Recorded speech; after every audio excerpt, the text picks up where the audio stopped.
real quick, apparently, the people that give my wife a ride to work can't do it tonight. Found that out a minute ago. So at like 9:20, I have to like stand up and leave. It still gives us about an hour, so we should be in pretty good shape for anything that's critically important for my mouth to be moving.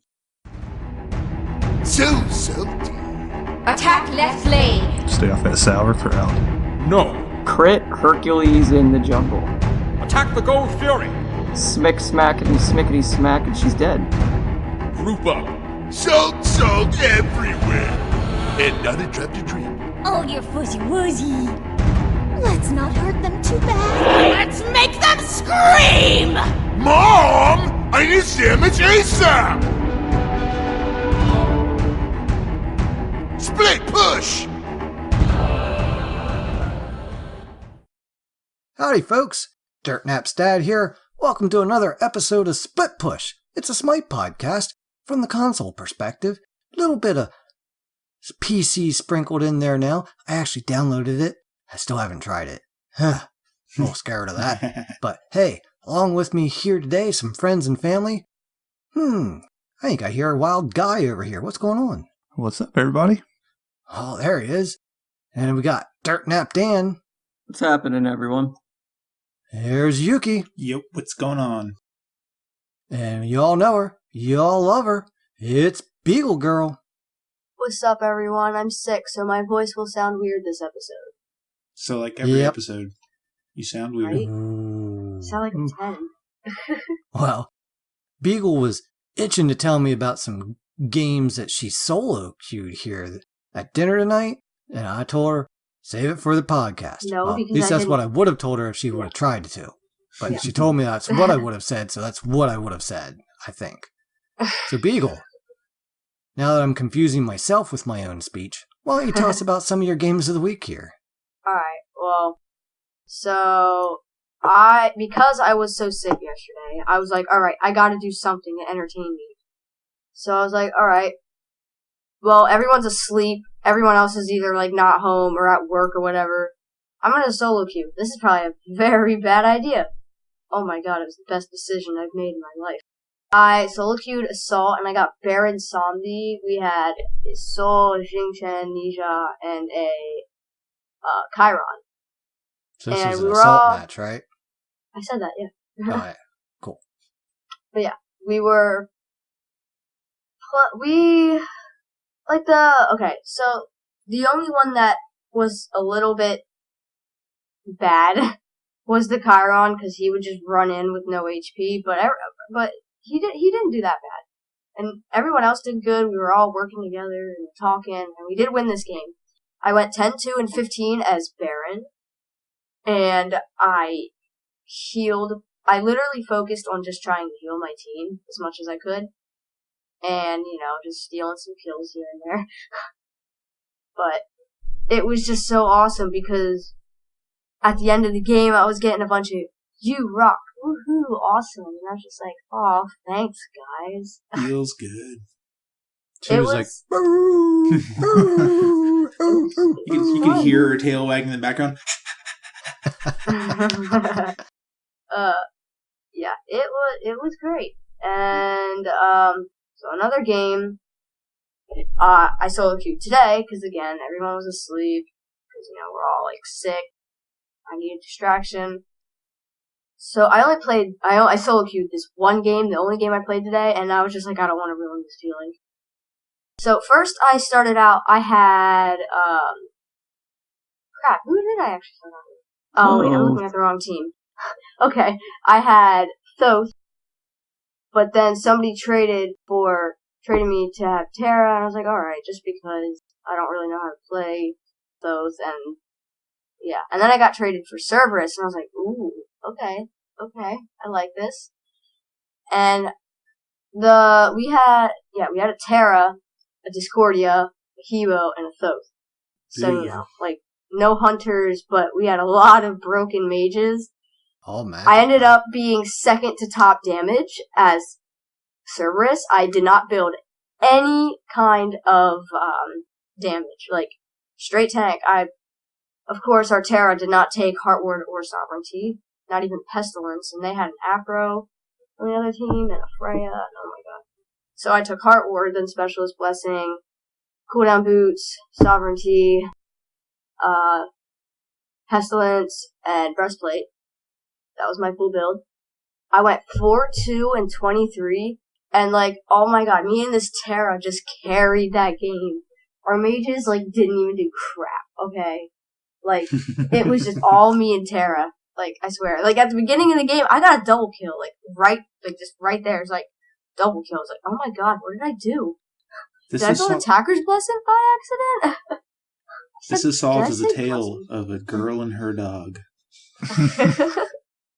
But yeah, like, me and this Terra were talking to each other, keeping track of when our ults were up, tell people to get back, or she'd actually use her heal as a heal, not always using it for damage. I only seen her use it for damage a couple of times, and they were all at good times. So it was like, wow, that's awesome. We did win that game, and yeah, I said I went 4-2 and 23, and everybody did great. I mean, the Hebo fed a little bit, but I don't think he was trying to. But yeah, I did more damage than everyone except the Discordia. And we had a freaking Goat and Hebo. And Discordia only did 2,000 more damage. Nice. Yeah. Pretty good. Yeah. And this other game, it was a classic joust, so I don't have the stats. I don't remember exactly if this is right or not. I was playing Neath, and Dan was Erlong? Mm-hmm. Dad, who are you playing? I forget. I was playing Baron. Oh, yeah, Dad was playing Baron. And so, like, we just get into this game, and we get a bunch of early kills, and, like, me and Dan were, like, stealing all the kills. Like, Dad did not get any. I got 2. Well, yeah, but Eventually. And me and Dan were, like, fighting over, like, top damage and top kills the whole game. I won, by the way. I had, 11 and 2? Or, no, not 11 and 2. 11-0 and something, because I know I did not die that game. And that was, that wasn't an easy, like, matchup. They had a pretty decent team anchored by, a 2 or 3-star Afro. Yeah, but they didn't have a tank. Nobody built like a tank, so I built crit, and I literally one-shotted them. I'm not even kidding. Freaking one-shot dead. Crit for, like, how much? I don't even know. Like, 1,000. And, they were super low level. They were way behind. So they had, like, no HP. And it was really funny, because we were just kicking their butts, and I was like, guys, this feels so wrong, but at the same time, it just feels so right. How did you get that one double kill? Because you guys were like, oh shit, we're in trouble, and all of a sudden it was boom, double kill, deicide, and you're like, what? Wait, I was over at Mana Camp. Was that when I, like, shot my one at one of them, but it ended up killing both of them? Is that what you're talking about? I think the first guy had died and left a weave in there. Yeah. And you just kind of accidentally hit it. Yeah, I think that's what happened. There was one in there, but there was one in there after that. So, like, I was like, wait, but if it was in range, and I know it was super close, that one would have blown up too, I think. Well, you left 2 new ones with their deaths. True, yeah. Oh, yeah, true. But, yeah, it was funny. Like, I just... Dude, we did laugh the whole way through that match. I mean, just laughed and laughed, because we went into it like, that's... an Afro with stars, they're usually pretty decent. And it wasn't like they had a bad team. And you don't necessarily need a tank in Classic Joust from what we've seen. But, oh my goodness, it was just, no matter what we did, we were just slaughtering them. And I just kept setting these 2 up. That's what I'm going to say. Sure. Yeah, like, it was just so great. Like, I remember there was someone, like, almost full health running from, like, I think he was running from Dan, and I just ulted him. I just did, and it literally killed him. Like, and then I remember Dan was attacking someone, and they were almost dead, and I was just like, I'm gonna ult them just because, just in case, And I still get help from him. Sorry, Dan. You weren't sorry. Well, I know you said you wanted to talk about 3 games, Beagle, and that is 3 games, so I'd like to transition over to Dan here, because Dan was having a hell of a fun time in that match, and I'm sure he's probably got some highlights to inform us about, as well as maybe some other games. What you got going there, Dan? Well, I guess I'll start with that game since you guys are pushing it, you know. Obviously, I don't have the stats because it was a classic joust, but I mean, I started out on Erlong with Warrior's Blessing and Tier 1 of the new shield. No, the new broken shield. Yeah, thanks, Hi-Rez, for re-breaking Warriors. I enjoy it thoroughly. So, I mean, yeah, I just went out. We got 2 or 3 kills, like, right away. And I went back, bought my shield, and the only time I died was my 3, like, would not go off. I slammed the button, like, 4 times. My stupid targeter's there, but it just wouldn't do anything. Don't know what happened there, but whatever. I'll take a death over my 11 kills that I got as Erlong Shen. And by the way, I built, let's see here if I can remember. I built Warrior's Blessing, Berserker Shield, full attack boots, anti-heal, I think it was Pestilence, breastplate, and kin size. And yeah, I mean, I just walked at them until they were dead, and it didn't take long. Mm-hmm. And, you know, they were so low level, and with the sustain from the shield, I could just fight all 3 of them as long as I wanted. I actually remember the one fight, I was actually more confident that I could solo all of them because there was a wave there that I could hit with my AoE attacks to get more health back instead of, you know, being like, oh, there's a whole wave and 3 people. No, I was like, oh, sweet, thank God. Yeah, dude. How about the time you chased them through the tower, between the Phoenix, over towards their speed camp, while I came around from damage camp and we caught them in between? Yeah, I was like, all right, I'm going to go this way. Everybody go that way. And they were like, wait, what? And I'm like, no, go that way. And I ran around the tower, and as soon as they saw those 2, they went to turn around, and looking dead in their eyes was the Queen's Guard with his trusty corgi, ready to rip them to shreds. Yeah, dude, that... Then they turned around, like, came back towards me, and then they're like, shit, no, let's go back the other way. There's only one guy over here. It didn't matter. You're just going back to Fountain the hard way. And I had just watched, who was it? You know, I don't remember, but I had just watched somebody play Erlong Shen, and I think it was actually maybe a Sexy Rexy video of him playing Erlong Shen. And, you know, he was a little bit of an inspiration. I already knew how to play Erlong Shen correctly, and I knew what his abilities did and everything, but it was just like, oh, wow, I saw him kick ass as him. It's my turn. So I often get inspired by watching, you know, YouTubers. Dude. I'm like, oh, you know, like, there's a little something I picked up. Now I want to go play that guy and try that out. And it's just like, wow. Dude, if that item doesn't get nerfed, I see Warriors in the jungle again for SPL, because I'm just thinking about Vommin with that shield, because it's what, 20 power? I believe so. It's not on Smite Guru yet, so I really couldn't tell you offhand. So that means through his passive, he'll get an additional 5 power plus the attack speed. And if you carry it to late game, Mana's passive gives him a base 15.2 physical power because of his character protections, meaning that item with its passive gives him basically with the passive 40. Is like a free 20 power, so it makes it like 40 power item on him with attack speed, right? And free and sustain. Yeah, dude. Speaking of Vommin, I had a pretty good game as him the other day. Ooh, tell me. Believe it was last night, and the whole game, I just kept hitting that center button and saying, hey, everybody, look at that pretty face on the scoreboard. All 4 slots. What y'all doing? I remember that game.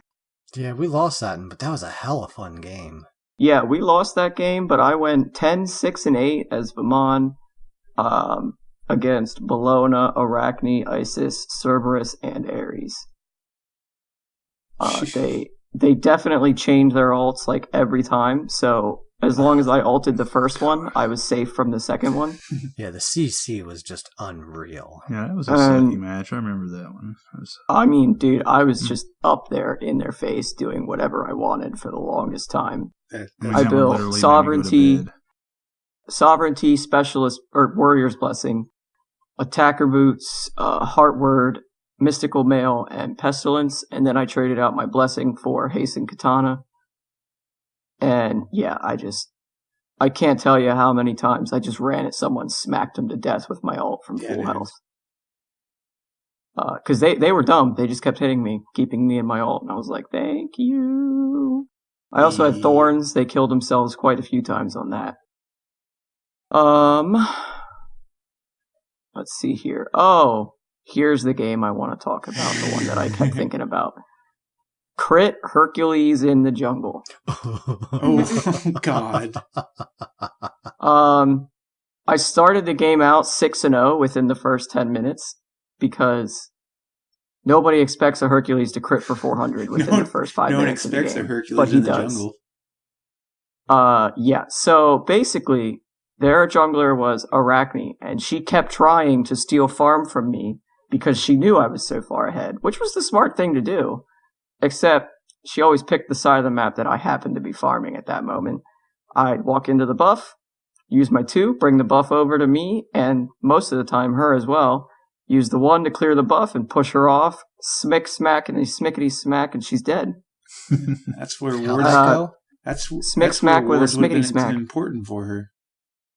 I built, obviously, Assassin's Blessing first with tier 1 mace. I went into Warrior Tabby, finished my Jotuns, built Rage, Wind Demon, Hydras, and then finished it off with a Mantle of Discord. And, I mean, that game was rough because their Hell could literally 2-shot me because she's a broken piece of shit. High res, please. And, you know what? We thought we were going to lose like so many times until the best Titan defense. Yeah, the best Titan defense I think I've ever seen between Beagle and... Oh, I forgot about that game. Yuri. I was going to say his name's not showing up, so it must be freaking Yuri. God damn it. Dude, we're all dead except for Beagle. And I'm just watching her defend. I was chung up. And I'm like, the Titan's health is just not dropping. She just kind of kept pushing them off. And then who was it? No, the Arachne came in. Arachne dove in deep, but Yuri popped up and she tried to jump on him real quick, but he just dropped his ult in the Titan area. And next thing you know, I'm popping up. I run out and get between the Titan and Neath, his soul, and she backflips out, and I'm like, oh, honey, you backflipped into a wall. Here's my ult. And then we were able to push them all out. That was, oh my goodness. I couldn't believe it. Dude, how did I forget about that game? Yeah, because you were getting beat the shit out by that hell. That was most of the game. Quite interesting. Being 6-0 in the beginning of the game as Hercules, I was critting them for about 700 within the first 10 minutes of the game. And then I also had that Wind Demon passive, so I had plenty of movement speed to set up my ones, and I would just yell, into the wall, and there they went. It was a pretty fun game. Their Neath was a little annoying because she kept backflipping out of everything like the piece of crap Neath is. And then I had one last game that I wanted to just quickly mention. It wasn't the greatest game because, nobody likes to let Kali get her own fucking kills. Assholes. Sorry. Seriously, I hate all of you. Seriously, every time I play Kali, I hate you more and more. I didn't try it. Bullshit. I went 4-4-24. Jesus. Pieces of shit. Anyway, I started out with Hunter's Blessing and started tier 1 of Katana, went into Warrior Tabby, finished the Katana, and then I built the shield. Yeah, that's right. The new shield on Kali. And then I went Oboe to maximize that shield. And then I went Kin-Size Crusher. That's because the shield is broken on anybody that does AA. Yeah. Mm-hmm. It's fine, guys. And I could tell you I barely ever died because I had so much sustain, but I didn't get any fucking kills because everyone on my team's a dirt. It sounds like you got carried. Hey, I only got 5. It was Dad. I Dad was know. stealing all the I I'm know kills. who sorry. it was. I know who it I'll was, tell you and guys I about it when wasn't it's going my to point turn. fingers, but he did it himself, you know? It was my bad. So that was a pretty fun game. There was another Neath that was really annoying because they're just stupid as hell. Backflip out of everything, because why play a character that fights? That was about it, honestly, though. That game was... Oh, no, actually, I do want to mention Greystar556. You're the greatest Fafnir I've ever seen in my life. Yes. High five. I wanted to send him a message afterwards, and I couldn't do anything, so I just... Yeah, Smite's super buggy on PS4. If you play PS4, I'm sorry for you right now. Right. But I looked at his build at the end of the game, and I think I shat myself, because I thought that he was the tank we needed, but he was actually built full damage with an Urchin Cloak, and he kicked fucking ass. Wow, he got ahead. Dude, he even protected you when you were back in that one time. He was standing in front, making sure Neath was trying to ult me, and he stood directly in front of me and was like, nope, not letting that happen. And I was like, dude, I love this fucking Fafnir so much right now. I just want to kiss his little dwarf head. Oh, how cute. It was just great. He was a good player, really well-rounded too. He wasn't too aggressive. He wasn't too passive. He was right in the fight when he needed to be, and he got the hell out when he should have. And it was a really fun game. Nice. Except for, the fact that I didn't get any kills as Kali and could never reset my health and have any fun, but... I'm sorry. Bruh, don't... Try to do better. It sounds like you got carried, okay? Sounds like Dad took every last hit I ever had, but it's okay. Carried. That's carried, yeah. Halfway through the game, I was bitching like, I have Kali. I'm the only character that's allowed to bitch about kill steals. But then I looked at my passive, and it's like 20% on assists, I guess. So I was like, yeah, they all right, whatever, steal away, you fucking assholes. Well, I'll tell you about that, but let's hear about Guy's games of the week first. Well, they weren't too bad. I actually hooked up my capture card over the weekend, so it was a lot of testing and a lot of frustration with getting the audio working on that Elgato. Can you hear me now? Yes. Can you hear me now? Yes. Right. I can hear you like 3 times over right now, Guy. You're echoing. Then you're yelling at your son, turn your volume down. Oh my God. That was fun. Good old Herg. Good old Herg. He's a good kid. He helped me out all weekend setting it up. Yeah, kids are good for that. Yeah. So Sunday, I think I took a break of it Sunday. I was so kind of flustered and upset with it. And I got on Xbox and actually grouped up with Big Rick. I'd been telling him I was going to group up with him for a while, and I was like, oh man, I need to group up with him. Me and Yuri hopped over on Xbox, and I think we played some Conquest. The first couple games I was opwash. First game I went 8-2-7. The second one I went 12-1-1. Just destroying kids over there on Xbox. And then we played Bacchus. I played Bacchus, and we won that game. I went 2-1-8. Then Adaji did real well. And then the game I want to talk about is I played Athena, and me, Rick, and Yuri, the other 2 players on the team, instantly quit. I mean, just instantly. I think the one guy, I believe it was an Agni in mid lane, got killed, and they were teamed up, so they instantly both quit. So we were like, well, let's just play it out and see what happens. Well, we defended for 36 minutes. I think we all went positive, but we just couldn't hold out for long enough. There was just no way to fight 5 guys. But, we just held out and held out. But it was a really fun game. Just like it was 3-on-5. Went 36 minutes. We actually almost pushed down their lanes. But that was about it. I played a game with Nevea this weekend. She killed it on Poseidon. I mean, she was just... I think she krakened them all. And they instantly all just quit. It was an instant surrender as soon as she cracked and got the triple kill. I was Bacchus, so I jumped into their tower. And she krakened them at the same time. They just instant quit. I was like, holy shit, that was fast. But, man, like I said, I've been streaming a lot lately. Not a lot of games. You guys know I don't really like to talk about my games of the week too much. No, you're so humble. I know, I need to start writing them down because I play so much that I have so many good games, and it blurs together a little bit. I get that. I've been playing a lot of AMC. I'm really doing well with him. Rajan. I've been playing a lot of Rajan. Been streaming a lot. So just been having a lot of fun with that. Dude, there was that, I was watching your stream, waiting to join up with you, and you and Yuri were in the match, I think it was, and you kind of went into the jungle, and it was one of those, oh shit moments as you turn the corner, and there's the whole enemy team, and their Kukulines running right at you, and I'm like, oh, guy's gonna die here. And next thing I know, you pull a kill out your ass and hop on out of there and made it back to Fountain. I'm like, holy shit. And you're like, oh, I didn't think I could do that.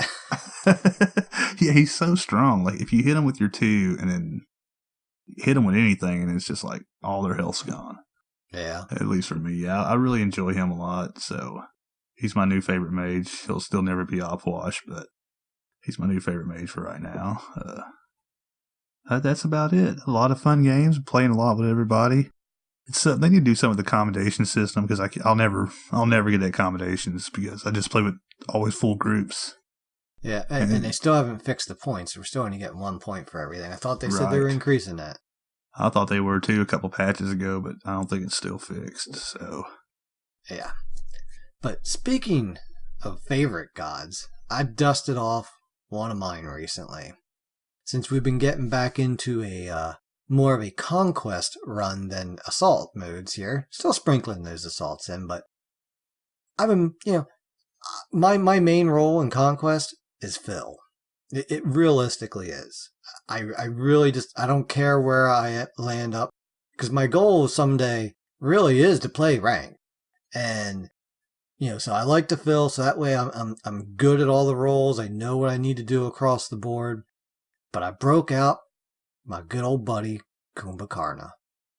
And I'm sure, as Dan and Beagle can attest to, because they were my particular carries in these matches, I love playing Kumbhakarna.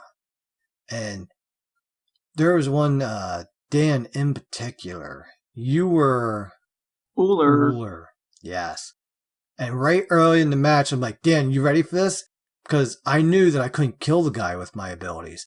But I was going to do this, do that, and boom, stand him still. And then Dan's there, yep, gets the finishing shot. I love his ult.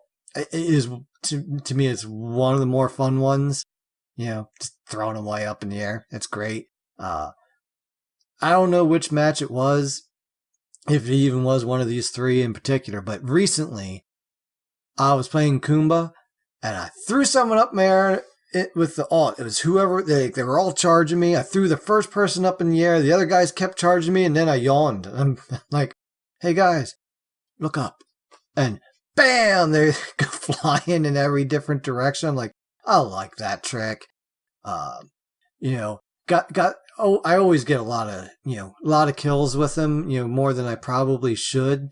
I know the one match with Dan in particular, I was 3-0-13 in that 27-minute match. I was so mad at the end, I didn't even use my passive. I never fell down. Never. That whole match. 27 minutes. And there were some low health escapes, mind you. And that's the one, Dan. We were pressed up in duo lane. And, we have the wards out, but sometimes you're just doing so good, you kind of forget that there's an enemy jungler. And you forget that you hear the noise, and you see the little thing pop up on the minimap because you're not looking. And next thing you know, you hear the dash of the nemesis. And I'm like, oh shit, Dan's gonna die. And I'm doing everything in my power possible to get these guys off you. But it's a nemesis. How am I supposed to keep her off you? Except for just putting my big fat ass between you and her. Because she had used her dash to get to you. And we ran back, and I got you back under tower. You had no health. But the only thing she could do was swing her sword, and the only thing she could hit was my fat ass. And, I was so proud that I got you back. I didn't die. I was able to defend tower. no minions got in. She backed off and went off with her tail between her legs. And, that was just, they had a Neith and a Sylvanas. And yeah, it just the Neith was younger in the game, definitely. She didn't play horribly. But she was definitely younger in the game. She learned quickly to backflip the axe or die. Yes, she definitely learned to backflip. She used her weaves rather well, actually. But I did look after the fact, and it was a group of 5. They had some good players in there, but she was definitely a lower level on it. But that doesn't mean anything. I mean, Guy's lower level on Xbox right now too, and well, you hear what he's doing. But anyway, that's my Kumbhakarna adventures. I also played. I did an Arachne jungle. I don't play jungle much in Conquest.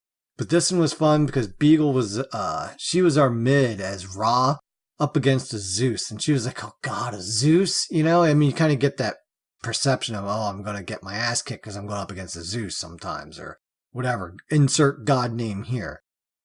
But I was playing Arachne. I'm like, Zeus doesn't have a lot of mobility. So every time I came out of the jungle to cross across, I didn't come across on Beagle's side.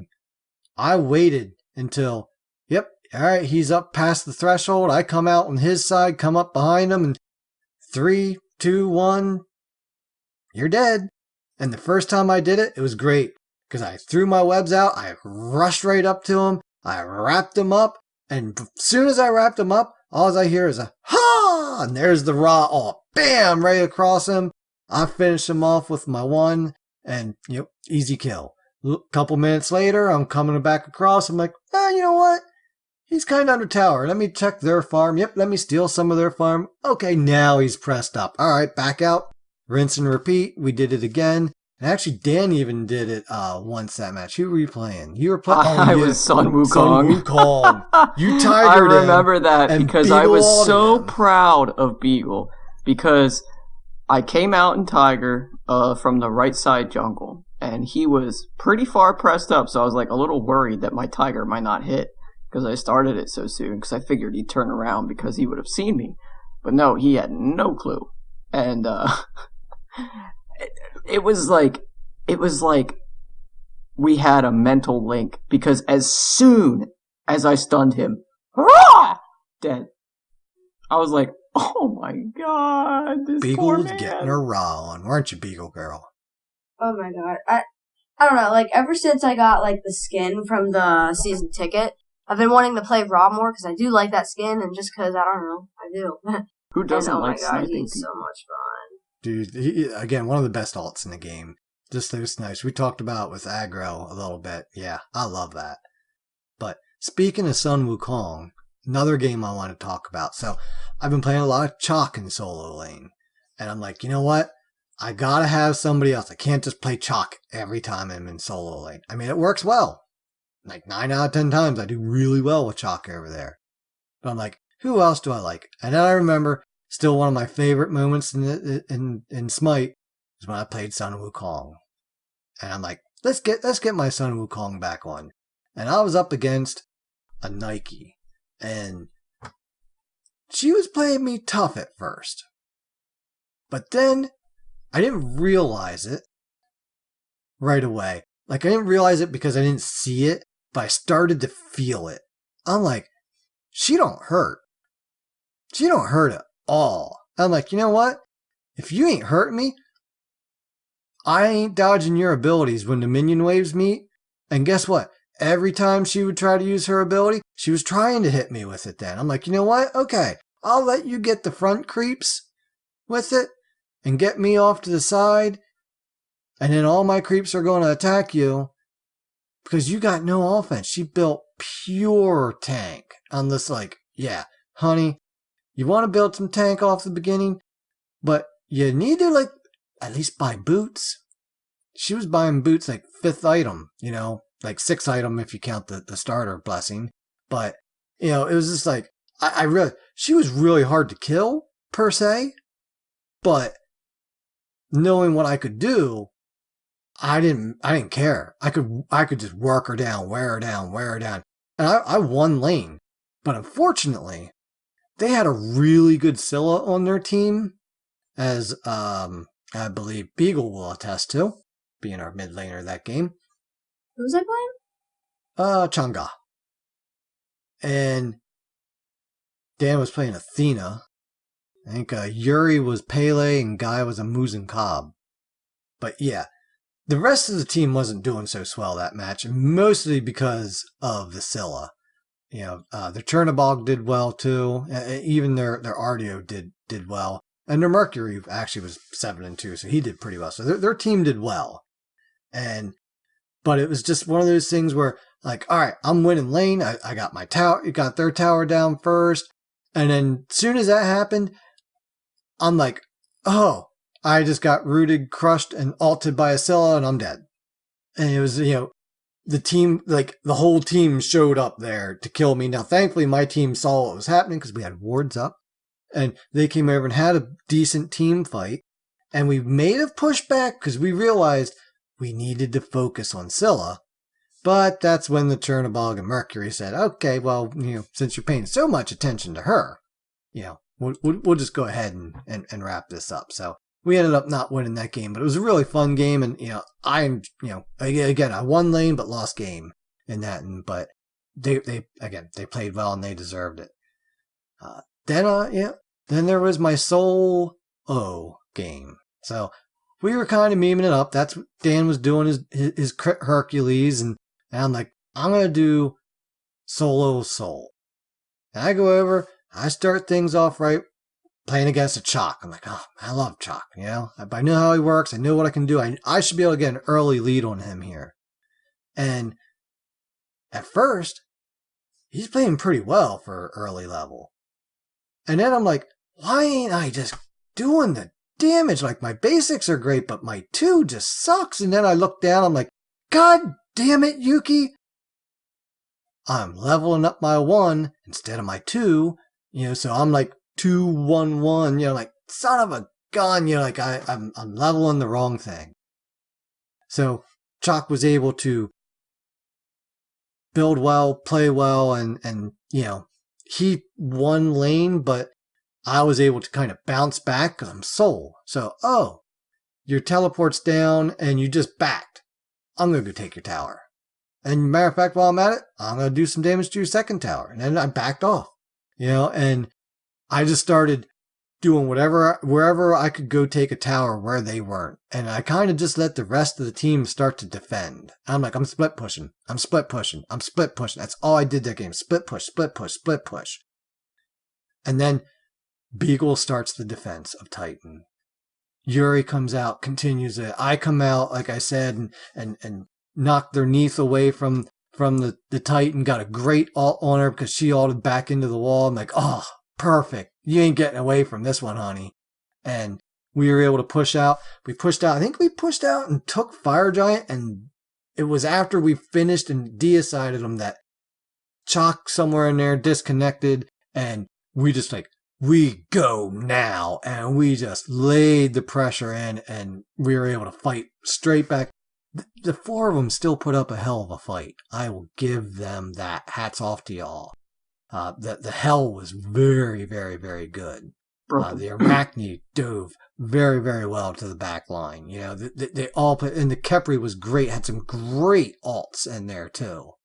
But in the end, we pulled out a 39-minute victory, and I'll take it. Sorry that Chalk left, but hey, we'll take it. Didn't he come back in the end though? He might have. I'm pretty sure he came back during the final Titan siege, but didn't really prove it was just too hard to kill at too that late point. There. There was another game where somebody left, but then they came back too. I think that was one of the assault games we played after that. But the last game I want to talk about, I've apologized for it enough, but we were playing an arena.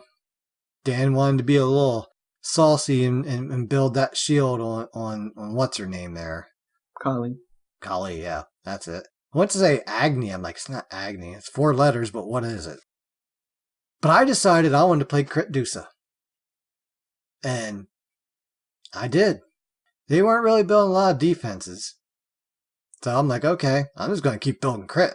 You don't want to build defenses? I'll build Crit.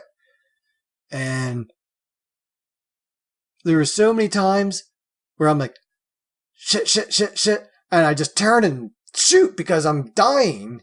And like, I just gotta turn and shoot. And Dan's like, damn it, Dad! I go and try to save him and get that kill dying. reset. And I just turned and shot. Crit, 500, dead. Yeah, and it was hard because their Ao Kuang and their Achilles were both very skilled players that knew the best way to get to me was to get up on my ass. And I pissed the Ao Kuang off a few times with some really nice kills I had on him when he was about to do something cool. And every time I did that, from out of nowhere, there he is, killing me. I'm like, yeah, I know, I deserved it. It was just one of those matches where I'm like, I'm sorry. I'm taking Dan's kills, I'm killing y'all. And it was just, every time I shot, it's just like, Medusa gets a kill. Medusa gets a kill. And I ended up 13, 5, and 10 with most of the deaths coming on the tail end of it because I was just having fun at that point, running at people. And Ao Kuang and Achilles were just like pissed off at me by that point. The Odin, he had well, this is where I'm going to say I was proud of Beagle. She was playing Scylla. Every time he jumped, as he landed, she rooted him. And then I just popped my one and I'm just like, bam, bam, bam, he's gone. At one point, I actually forgot about this. I got a double kill with my ult by accident. Like, I flicked it the wrong way, trying to get someone else, and ended up killing 2 people. It was like, oh, okay. I'll take it. Keep going. Yep. Alright. So now that's not the last game I want to talk about, because talking about that Odin reminded me of something. We had a conquest defeat 3 days ago. I was playing Ra. And first time I died was because this Odin shifted out a solo lane and caught me in the jungle as I was putting a ward up of all things. And, just bad timing on my part. But then he can consistently was coming after me, which is the right thing to do as Odin. There's Ra. You get him in his cage, he can't heal himself, he's got no moves to get out. And we were pushing up their mid lane, something fierce. Good battle. We're getting traction. Tier 1 towers down. We're pushing tier 2, and he had died at the beginning of the fight. And the fight was still progressing, and here he comes. I'm like, I see him coming. I'm like, he lands. He gets on me. He does his bird bomb. He gets his 3, but I'm not dead. And I don't think his ult wasn't up at this point. No, he used it in the first part of the fight. I'm just like, I gotta backpedal, because I know he's got nothing but basic attacks right now. Because Odin's kind of broken like that. You do 2 things and you've used 3 of your abilities. And I get him chasing me. And I'm like, alright, that's all I needed. Ult, beam, dead.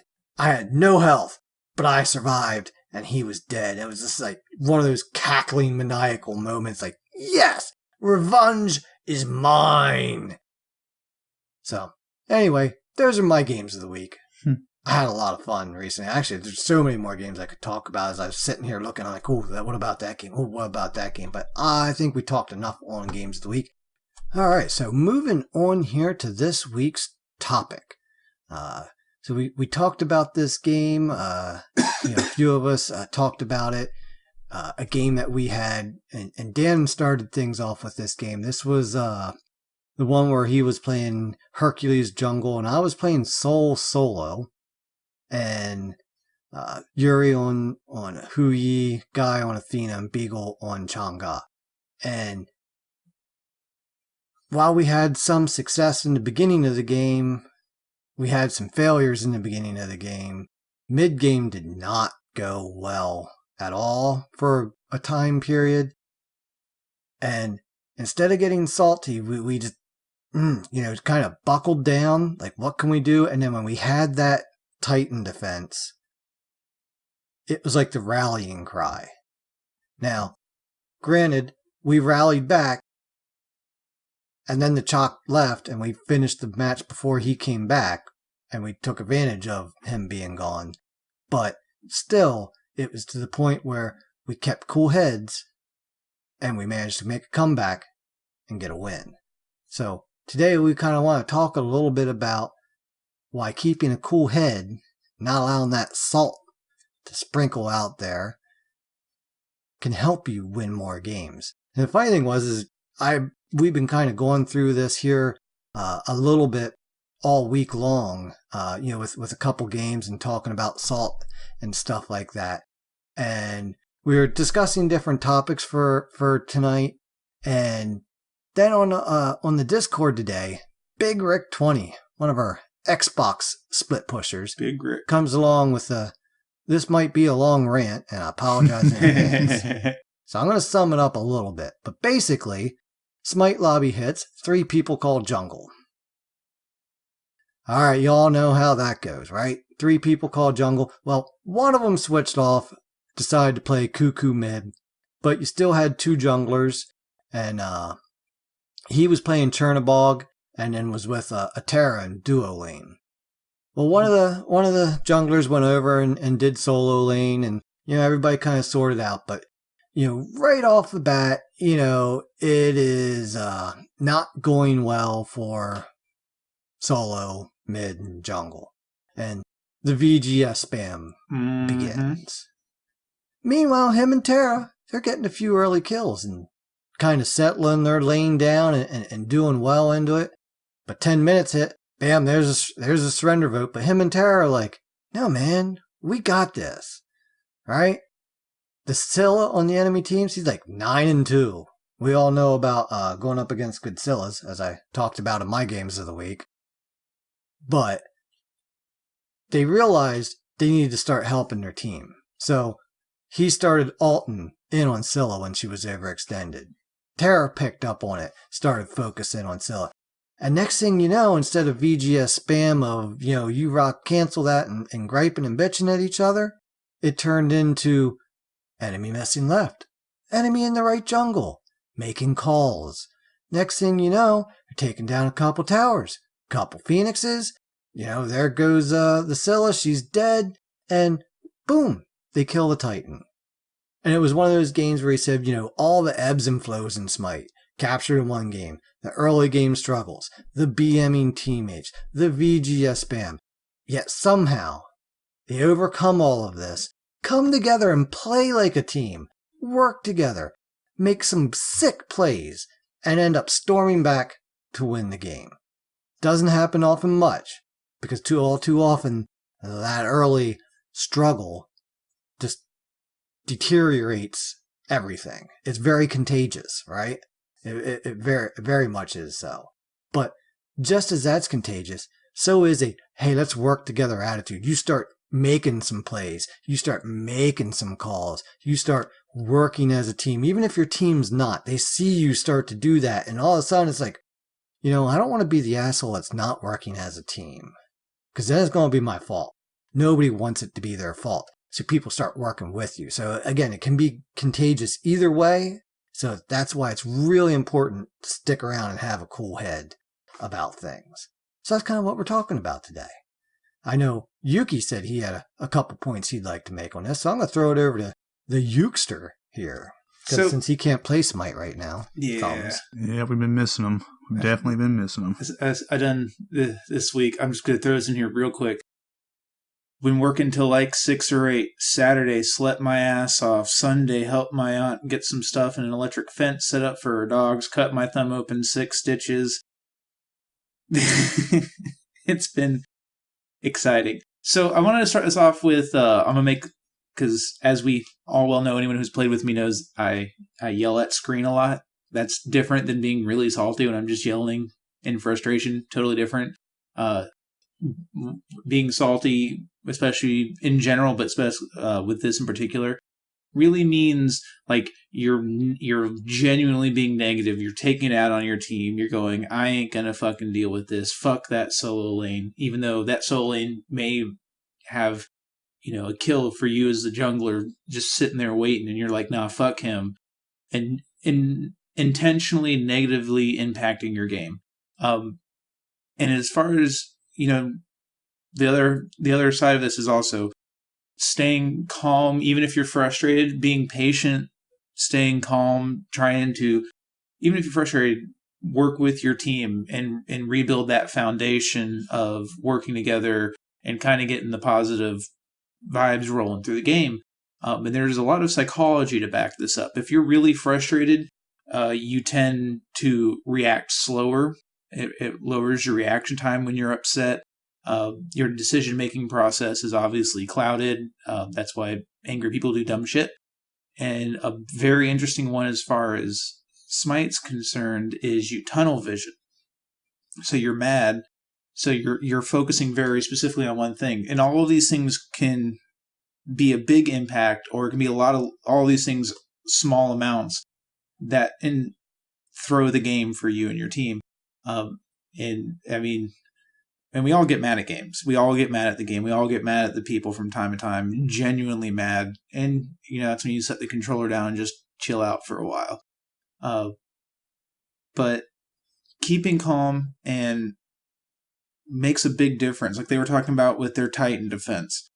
Being the one not salty asshole on the team that game in a conquest can make a huge difference because they're mad and bickering, and you're just kind of wandering around the map just picking up little things. This guy's mad, so he's not helping solo lane, and I'm in mid, so I kind of go wander over there and do a gank from mid, and and sometimes I can bring the team back together. Sometimes there's nothing you can do about it, and they just won't shut the fuck up on VGS. But if you're just upset, you're gonna again we'll use that Titan defense as an example. If you were really pissed off at the game and you were like, fuck this shit, you would have dumped your entire kit and then just stood there instead of being patient with your abilities, patient with your ult, patient with your positioning, and buying the time for the respawn counters. Instead of just trying to get a kill or kill somebody or go out swinging, you're trying to buy time because you're thinking, oh, check out these timers. Next guy's up in 5. After that, everyone's up in about 10 to 12 seconds. All I got to do is buy 5 seconds. And all he has to do is buy 5 seconds, and we're back in this fight. But that's kind of the big keystone here is psychology backs up. Being mad makes bad player. Most certainly. What do you think, Guy? I mean, I'm a pretty chill guy. I mean, I get aggravated and upset sometimes, but it's just all about staying calm. Kind of like just stay calm, do your thing. Don't let everybody else influence you. Just do your thing, do you. I think Aggro kind of touched on that a little bit last week. Just you can't worry about the salt. You can't worry about everybody else. Just worry about what you're doing. Make sure you're doing what you're supposed to do, and just don't get upset about it.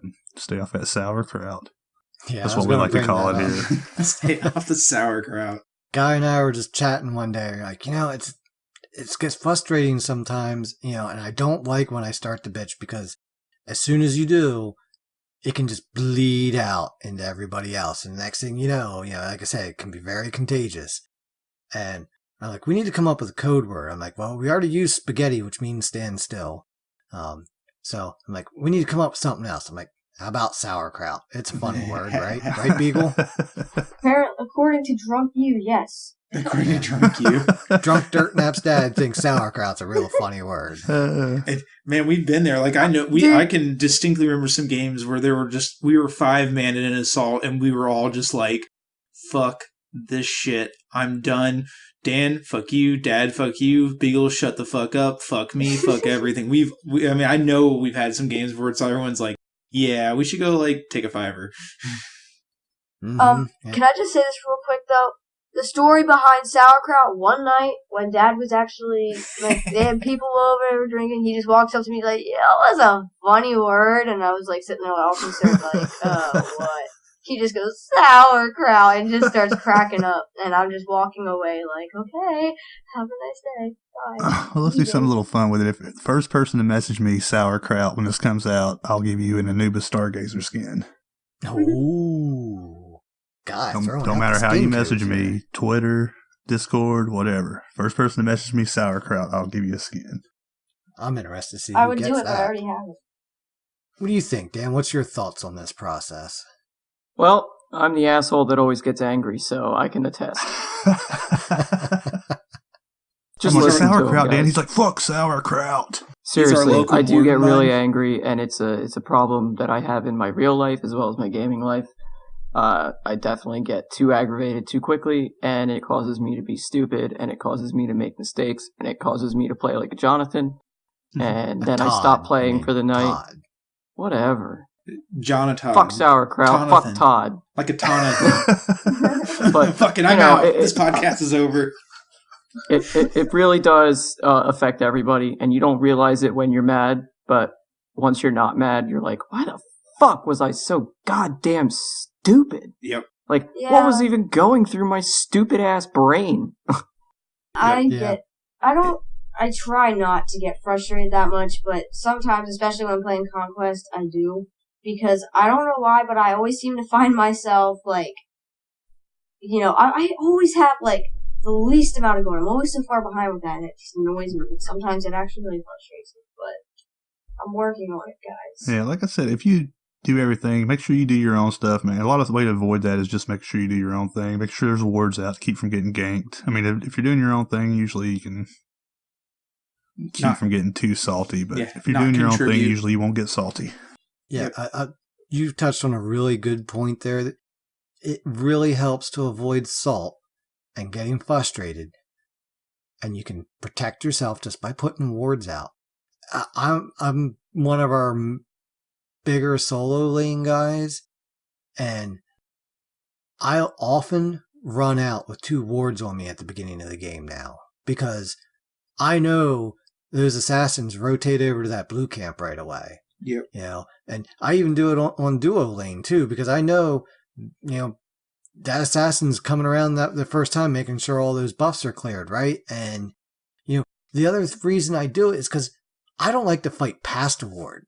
So if we only have 1 ward at, on the defensive side of the map, I can't push them to their tower, because if I do, that is guaranteed the time their jungler is just going to come out behind me and I'm dead, and then I'm frustrated. Gonna eat your booty like groceries. Because no one can call that the jungler's missing, right? You might get lucky and get, enemy in your right jungle or left jungle or whatever it may be.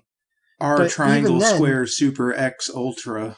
You don't, there's no guarantee that your mid laner is going to see them cross over, So having those wards out can really help. Not only erase salt, it can set up some sweet plays.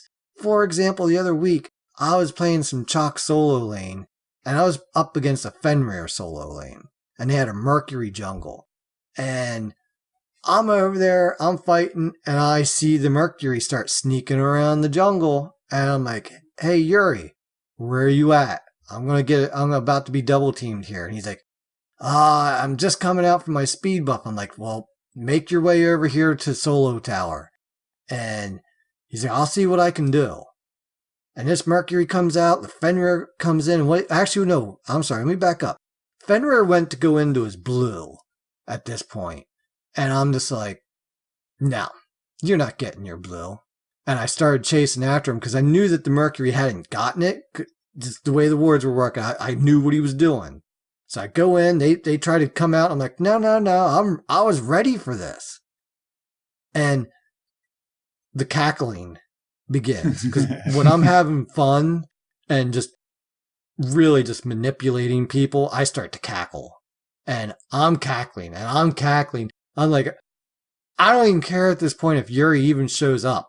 I'm at like 75% health, and I have both these guys at under 20%. And I'm like, can I get a double kill here with one ability? And I'm looking for it, and Mercury just dashes back into the jungle. And, well, too bad, so sad for him. Yuri just happened to show up precisely where I told him to show up. He gets the kill. I turn around, we get the kill on Fenrir, and there they're both dead.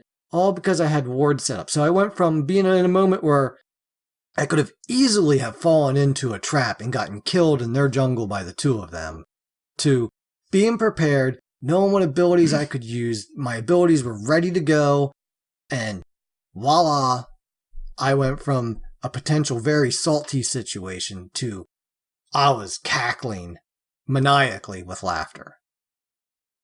I gotta get streaming again because I know people always like when I cackle when I stream. I was about to say that must be where Beagle gets it from. Right. Yeah, So I'm pretty She sure. likes to laugh maniacally as Yeah. she does something good. So one of the things I try to do, especially if I'm playing like a warrior, a supporty-ish assassin, a guardian, and I do this with Dan. I don't know if you've ever noticed me doing this, but I'm gonna let you know in a secret. Because I do sometimes where I'll get really pissy. Me and Dan kind of have that going. I've been 2 years of working on it. You should have seen me back in the old Call of Duty days. I used to be something special. But like you can tell, I can tell, you can tell Dan's getting mad, he's getting frustrated. He starts playing really aggressive, and I'm a support. And my goal at that point is to shit on Velcro him through every poor decision, to set him up, to peel for him, and basically open up a path to some more successful plays. And sometimes people get frustrated because things aren't going well. And one or two or three good plays, a kill, a good escape where they just made it out will bring some of that hype back into them and their playing and make them forget about how frustrated it was. And it doesn't work all the time because sometimes people just, bad day, bad mood, bad time. But it can really help to just, and I've done this with randoms as well. Like I'll see, you can tell, oh, my hunter's clearly getting super pissy with what he's doing. And he's spamming VGS. And so I've been, being a Hoombots in the jungle or what have you, just be like, all right, so I see the Huyi's getting ready to make another poor decision. I kind of go there. He engages, two people turn on him. I flop that ult down, push the damage back. He gets a kill on the support. We chase down the other guy, give him an ample chance to attempt to get that other kill before I try and secure it. And really bring, it's like, oh, fuck yeah, this is awesome. And you forget about it and you relax a little bit because you've gone from being salty to a huge spike and enjoyment with the game. And that can really help and pay attention. And it's harder to do that like as a mage. But if you got a lot of setup, Nox is another good one to do it with. You can really set somebody up for someone with Nox and try to bring the fun back into the game at that moment and curbs off that salt and that bad attitude. Like more than once, you'll have some really salty people. I played Nox in a Conquest, and the guy who ended up with jungle was mad because he wanted mid, and I just kind of went out of my way, to make sure when he came by my lane to kind of help him out. He'd go to poke somebody, look for that silence in that root, and use my ult initially, not trying to steal it, not trying to snipe it at long range to get the kill, but use it to get that mitigation off and let them have a better chance of a big play. And, that can turn a game around. And then now the jungler is like, oh, fuck yeah, dude. Fucking coming in, ganking all the time. Call outs instead of salt. It can really help turn things around. So, and that's part of it. Instead of getting frustrated along with them or at them, sometimes just being like, oh, these dudes are salty, and just try to help set people up, can go a long ways to making a game better. And if you're not frustrated, you can pull off some huge defenses. And this is where this topic in our Discord kind of started is, with Big Rick's comment in the rant channel, they were talking about, some defenses with the Titan they'd had recently. And it's like, and we've talked about, it's like, yeah, there's been times where, we've been like really frustrated all game, but you calm down and get that big push, that one last push. We, as a group in this Conquest, are notorious amongst us, and then the people who play with us. Like, I've been the first to say we are bad at mid game. We are awful at mid game as a group. We play together. Early game, doing good, keeping up. Mid game, dude, we're all starting to get salty because mid game has not clicked with us as a group. And then we get into late game and things start to pick back up and level off. And a lot of times in Conquest recently, we've been pulling out victories just not in the mid game. And that's important, trying to keep that salt down, because now I know we struggle at mid. So just keep everything calm and collected. Don't look for fights. Look to run, especially if things aren't going well. And just avoid those situations that are going to make us upset and throw that late game where we tend to do very well. I just wanted to add in that there's been 2 games recently where I was mid lane. Once I was Hebo, and the other one I forget who I was. But I was playing Hebo, and the jungler just kept running through me. It was a Mercury. He would ult through me, and then the Scylla would ult me, and I'd be dead. And I would be so freaking livid. Like, dude, this game is no fun. How the hell am I supposed to play it when someone comes from invisible to invisible? Like, he would literally dash just across the lane and be gone. And then the Scylla would immediately ult and kill me. Like, how the hell is this supposed to be a fun game? Dude, fuck! And then I said... That was that chalk game I was just talking about, too. And then I said, you know what? I'm just going to sit under my tower and farm. And I realized, when I stopped being a dumbass, that, their mid laner's not taking side harpies. And he's backing too often. So, every time he backed, I'd push the wave, go take both side harpies, and go back to my tower. And I put more wards out that game. And I was able to not only fend off the Mercury and the Scylla, then I was able to kill them both by myself because I was 3 levels ahead instead of 4 behind, because instead of being a salty dumbass and running at her because I was mad and wanted to kill her, I sat under my tower, waited for the wave. I made sure I got all the creeps. I didn't just sit there like an idiot, but I didn't go and formally push the wave as hard as I could or anything. And that was a big eye-opener for me while I was playing, was like, I really do play like a freaking idiot sometimes. And this is how I should be handling those situations instead, because both of those games we went on to win, and I did well in the end game. Yeah, I mean, that was really funny because, I mean, like I said, I ended up just bullying, the Mercury and the Fenrir in the beginning, and drop tower over there first. And I'm like, all right, Dan, I'm going to come help you now. And he's like, help me with what? He's like, I'm like 3 levels ahead of him. I'm like, weren't you just bitching? He goes, oh, I was, but I'm fine now. Go help duo lane. They need some help. And I'm like, okay. And I went over and helped duo lane, and and I would just teleport back to my tower anytime minions would get, pushed up, go back, push my minions up, and then rotate back around. And yeah, Dan was fine the rest of the game. It was, as a parent, I was a proud papa. Yeah, I mean, there's just no reason for it a lot of times. There's nothing worse when you're a new player. I remember being a new player and getting pinged, and you cancel that, ping, ping, ping, ping, ping, ping, and then you lose, and then that the messages are coming. So Dude, then you get the messages. That was like 3 weeks ago. I remember that 3 weeks ago when I wasn't new and had been playing for 1,500 hours and being told I'm the worst person on the face of the planet and should uninstall Smite. Yeah, but we're used to it. As a new player, it's really demoralizing. Oh, yeah. It makes you want to delete Smite and not play it no more. Yeah, which, no matter how mad you get, please do the game. Please do Titan Forge games. A solid, and no matter how mad you get, don't message people, man. Like, yeah, it's not good. It's not good for your health, and it's not good for their health. And it's not good for this game that we love enough to talk about 2 hours a week. Yep. Every week. And play for about 20 every week at least. And before I forget, the point that I want to make here is that, remember, this is a competitive sport that you're playing here, basically, right? The enemy team is trying to do to you what you are doing to them. You cannot get mad at them for succeeding in that mission, okay? Couple reasons why. A, if you win every game, it's not going to be fun for very long. You'll ride a little wave of, I'm the best ever, no one can beat me, and then you're going to get bored. We as humans crave a challenge, okay? And I'm working on my own frustrations, with the gaming. Back when I used to play Madden, like Yuki said, he was a special kind of person. You should have seen me when I played Madden. Because not only was I getting frustrated when plays didn't go my way, I was frustrated with EA Sports and how poorly their game was coded. I'm not going to get into that. Take that soapbox away quickly. But back to Smite, you just really got to understand that the enemy team is going to be good players sometimes.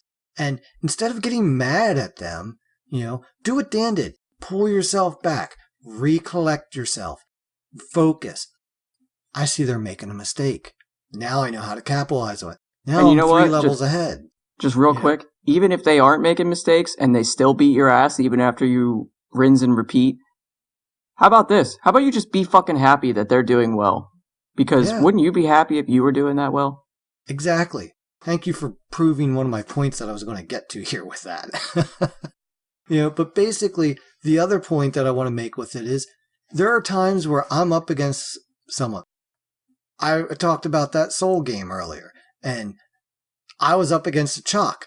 And I remember I screwed up that game. I messed up my ability build out and didn't realize it. Thanks a lot to Yuki. I'm building out my 1 thinking it's my 2 because Yuki's always his 1, her 1, her 1. I'm like, no, it's her 2. So I got messed up early game and didn't have my ability straight, and he took advantage of that. I should have had the edge on him, and instead he got the edge on me, and he was just playing really well. He built really well against me. And I'm like, I can't get mad because I love Chalk, and I'm just watching this guy and I'm paying attention. I'm like, he's doing things I would do. And how can I get mad at that? He's only confirming for me how to play Chalk.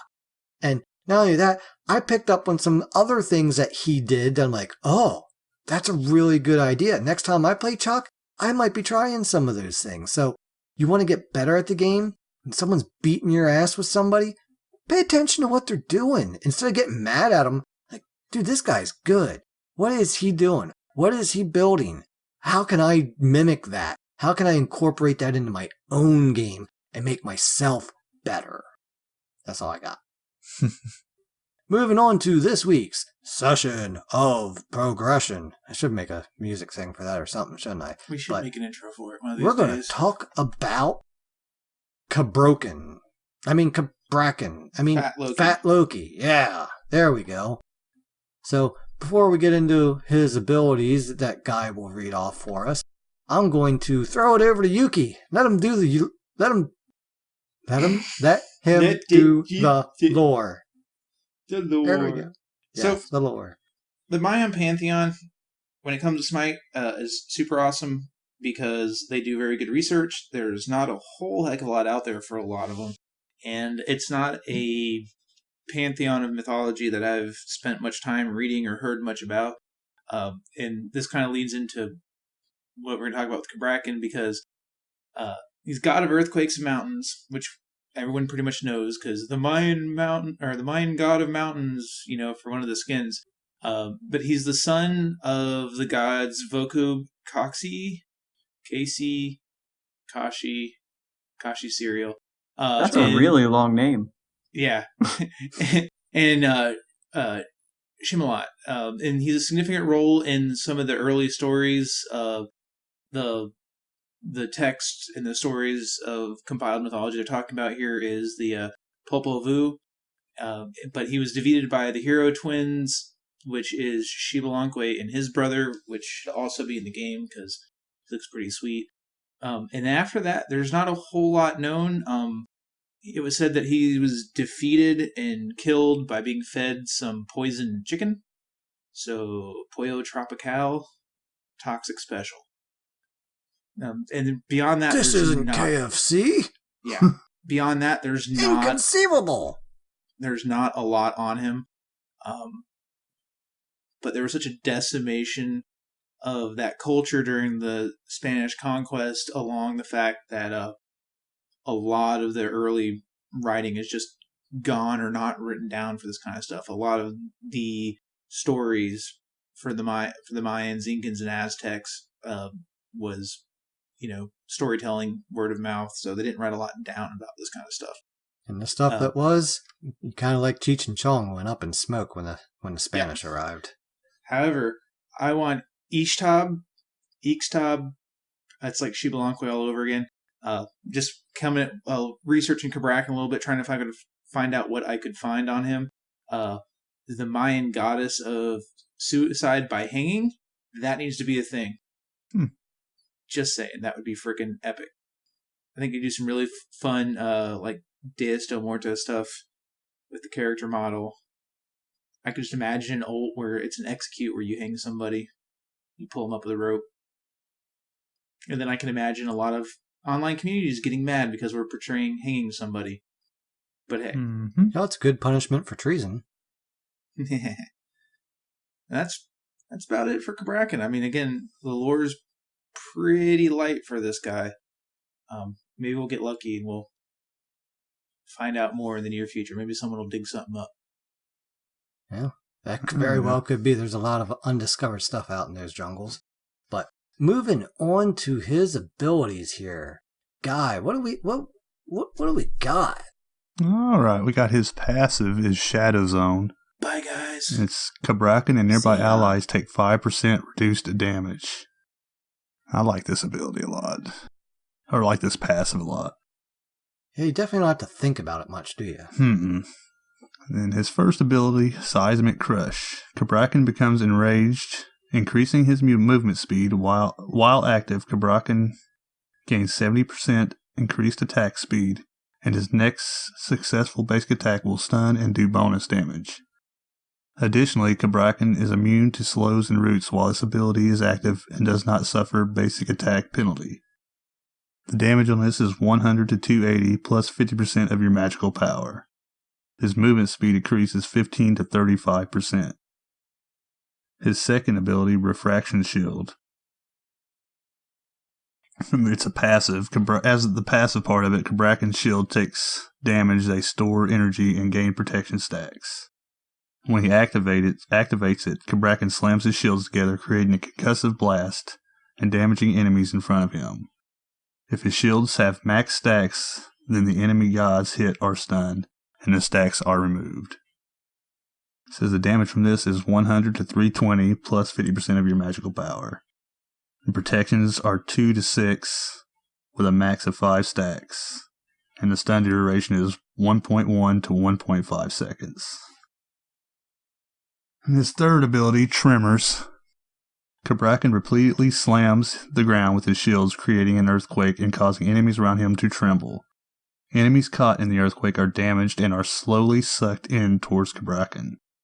This ability can only be channeled for a maximum amount of 10 seconds.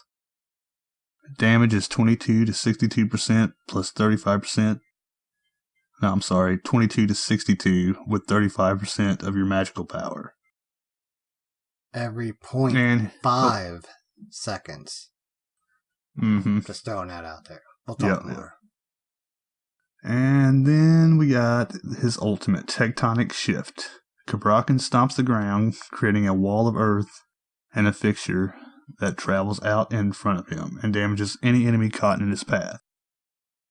The walls may be destroyed if they take enough hits. Cabrakan may destroy his own walls with a single basic attack. The damage is 150 to 550 plus 70% of your magical power. And it says it takes 3 hits to destroy the wall. Alright. So those are his abilities. And one I wanted to hop back to right away is Tremors. It is one, Dan, I think you were telling me, isn't this one of the most potent damaging abilities in the game that is not an ultimate? Yes, Smite trivia for the day. This Cabrakan's 3, if you would stand in it and he built full damage, obviously, if you were going for it, it would be actually the most damaging ability in the game. And what's really nice is if you don't have boots, it is nigh impossible to get out of that. So yeah, because not only does it suck you towards the center, but it seems like it wiggles your screen almost, and you're just fucked. Yeah, it's very high risk, high reward, because obviously he's standing still to do this, so it makes an easy target. But if your team's working with you, or just you're taking advantage of that situation, you can deal a lot of damage with that thing. I was just looking at that as guy was talking about and doing the math, and I'm like, that's like 10 seconds. That's like 620 damage total. And then I'm like, oh wait, every 0.5 seconds. So this actually scales up to 1,240 damage plus 35% of your magical power, which is a crazy amount of damage for a non-ultimate. Even ultimates don't hit harder than that ability. Yeah. So I am not one that is well known for playing a good Cabrakan. I have my moments with him, and I have my non-moments with him. My problem is I like to play tanks as tanks, and he's kind of one of those tanks that's actually better to not build tank and do damage. He's better off to build damage to do damage. So I'm going to let Dan take center floor on how to play Fat Loki. Cabrakan. Okay, so I'm going to tell you guys a secret. It's a secret that most people know and don't want to acknowledge. Cabrakan's not a guardian. Don't be fucking retarded. I'm sorry, but he's not. There's no way, in any way, shape, or form, that he's a good guardian. He has CC, he has slows, he has a block with the walls, but guess what? This guy is a walking freaking target. And most of the time, he's a standing still target. Yeah, sorry, high res, but that's just not how it works. Your tank can't be standing still, he just gets killed. If you build him damage, however, you can easily two-shot people, which is fair and fun. I often build him Polynomicon, Gem of Isolation, Spear of the Magus, no tank item whatsoever. I don't care. And if I feel like I need one, maybe I'll buy a cape at the end. That's about it.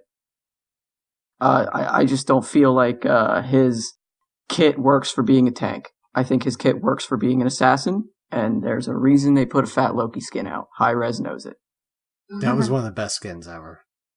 That is definitely one of their best skins they put out. Yeah, I mean, just the fact that it was, everybody called him Fat Loki, and nobody thought that they would do it, but they did it.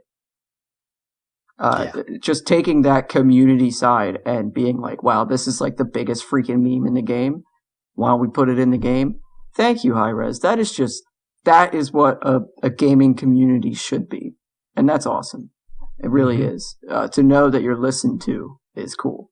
Because, you know, as many people as you want could be playing World of Warcraft, but if you all bitch that this or that, they're not going to change it for you. They're just going to change it when the next expansion comes out. Maybe. And they'll probably change it a different way.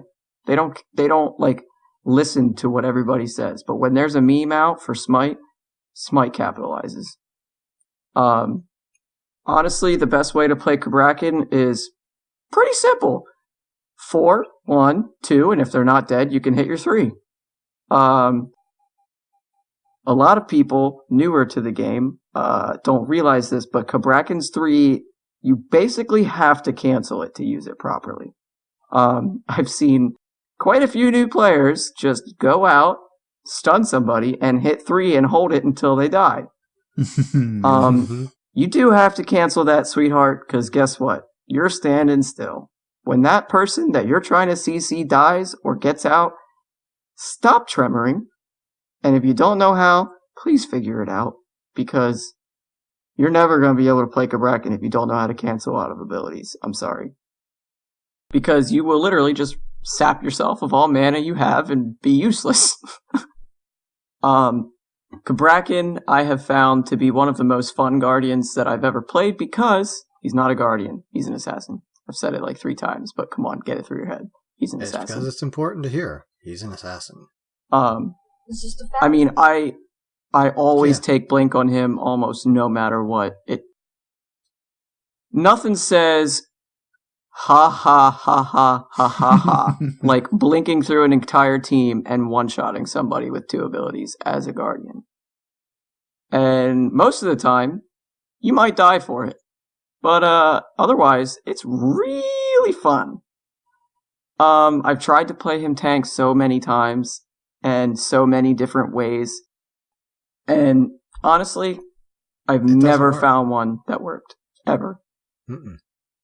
And, you know, that's not necessarily a bad thing, but it would be really cool if High Res would just take the hint already. They already put the hint out there that he's really just Fat Loki. So, where's the patch? I'm waiting for it. They already changed Ravon because he was not a warrior. You know, everybody knew it. We all knew it. They knew it. They changed it. Makes sense. I'm just waiting for the day Cabrakan does. Waiting for that day that he makes the switch, gets a little more scaling, and then I can 2-shot everybody every day, all day. So one thing that is important with this too, that, you know, I know Dan taught me right off the bat, is when it comes to Cabrakan's passive, his main passive, you don't have to worry about it. It just does that. But his passive meter is actually for his 2. So when that thing gets all filled up, and usually is pink, I think, on all the skins. I don't know offhand now I'm thinking about it, but when that thing gets filled up, that's the best time to use that, because that's when you get your stun with it too. And if you're, drudging through playing him as a tank, you want it to be full as much as you can. Yes, if you are doing the tank thing, you just don't want to necessarily use the stun. You want to use that extra mitigation that you're getting there. Use the mitigation and then use your stun more as a peel, blah, blah, blah. It's boring and doesn't work. Yeah. But anyway, just wanted to make sure that we did touch on that there. The other thing that Dan taught me when you're playing Cabrakan is the best thing to do when you hit your 1 is you need to jump and flap your arms. Oh, yeah. Why not just fucking windwheel arm them to death, Yeah. Scare the living bejesus out of them before you do it. It's just great. I love doing it and just like running down the lane at someone, and arms and shields are just flapping up and down. I'm just like, I'm a butterfly. I'm a butterfly. But hey, Oh, and if you have the tech skin, you can use your 1 and not get off your hoverboard. It's a pretty cheeky way to hide that you're using it. It's kind of hard to see.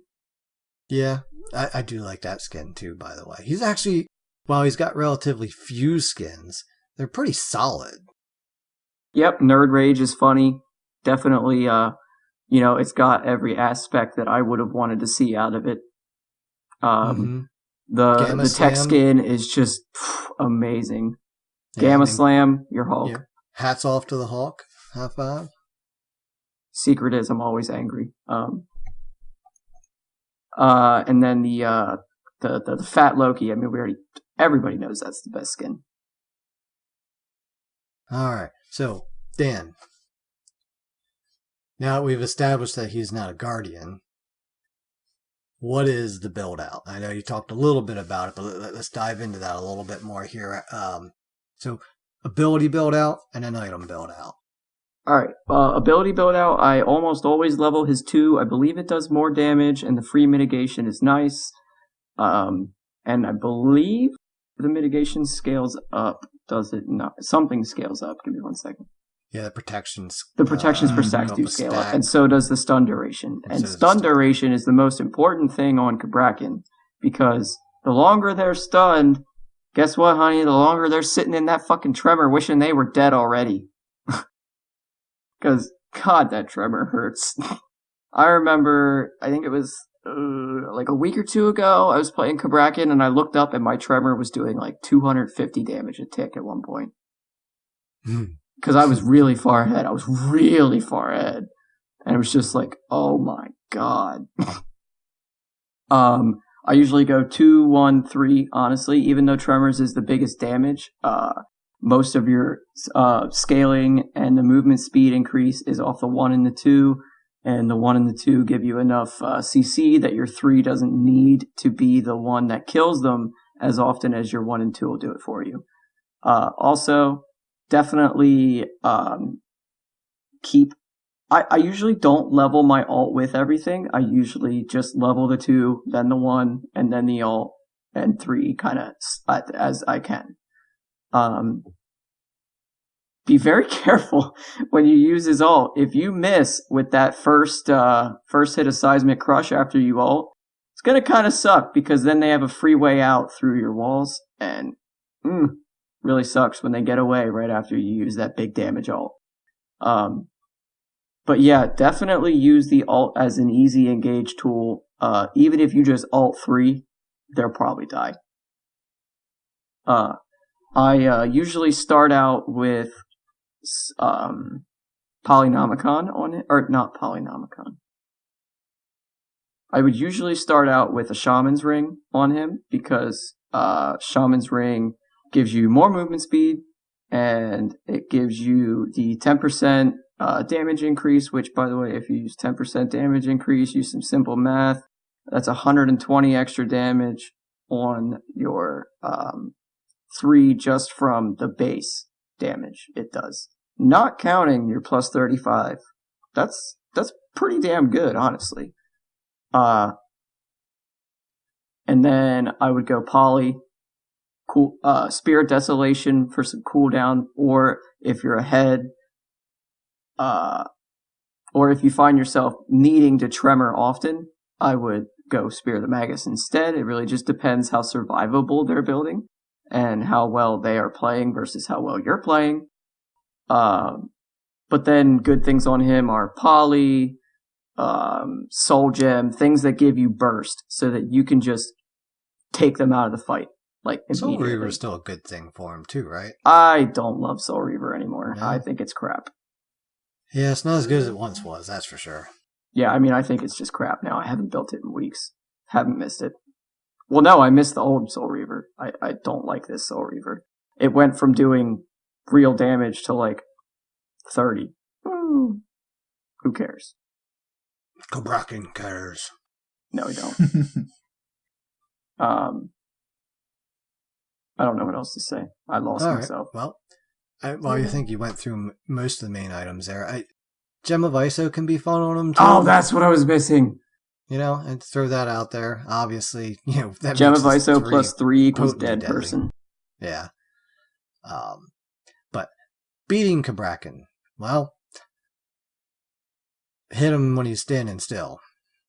Yeah. I mean, especially if you're at a ranged-based character, you're just waiting for Cabrakan to hit one of your front lines, and then all right, there he is. Have at him. Yeah, I mean, I know I always like playing Kukulkan against a few certain people. He's one of them, because, I got to dash to help myself stay away from him, and then, he's standing still. Or Whirlwind, yeah, sorry, buddy. So, yeah, pay attention to, when he's standing still on that. But, yeah, again, I'm not well versed in Cabrakan. I'll admit that here, so. Guy, how do you beat Cabrakan? I just run away from him. I What hate about him. you, I hate Beagle? seeing Cabrakan. You run too? Yeah. I run with my tail in between my legs. And she whimpers too. Trust me. Yeah, he's definitely not a guardian. I have to agree with that. Just one of the main things with Cabrakan is if you can beats his one, if he doesn't use his ult to start the engagement, that'll get you out pretty easily. Because even if he starts tremoring, you'll still have a couple seconds left to beats to just run out, and he's sitting there pounding the ground, angry because you're gone and not killing you. All right. We already talked about his skin, so we don't need to go there. So I think that's going to go ahead and wrap up this week's session on progression here. Again, as always, feel free to hop into the Discord to continue the discussion. Real quick. Wait. Don't be Stop an the idiot. press. If there's a Cabrakan on the enemy team, break the walls for your friends. Love them. right. Oh my god, yes. Especially if you're the attack speed hunter, Yeah, seriously. I can't tell you how many times I'm looking at Dirtnap Dingus, and What? Beagle with her tail between her legs, and I'm stuck in a Cabrakan. I'm like, help me, you fools! Please! And then I die to tremors because I couldn't get out in time. Hey, it was a pretty decent movie, but lots of sequels. Oh, true.